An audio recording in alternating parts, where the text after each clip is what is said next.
How to fix Epson L1800 printer error with ink and paper lights blinking alternately.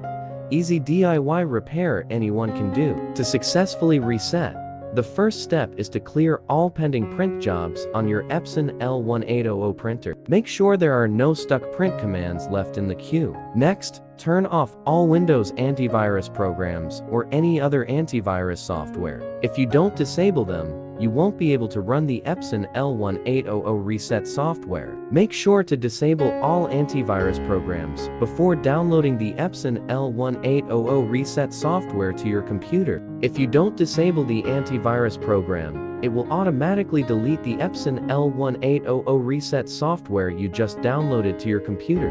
After downloading the reset software to your computer, extract the files. Then open the extracted folder. Right-click on the AJPROG file and select Run as Administrator. And for the next steps, just follow the instructions shown on the screen.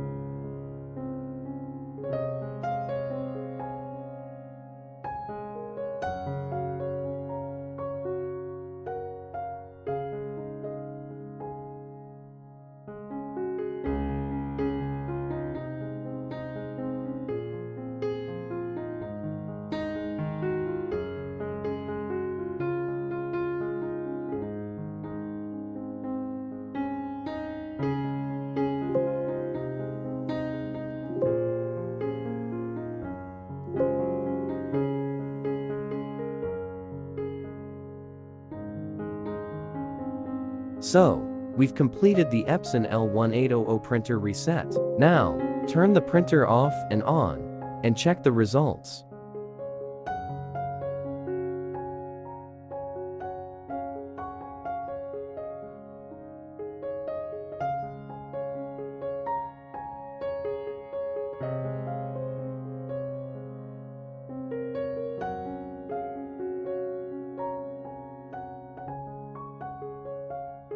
And now, let's run a test print to check if the printer is working again. Thank you for watching the video. Don't forget to subscribe to my channel to support me. Also, leave a comment and let me know where you're watching from.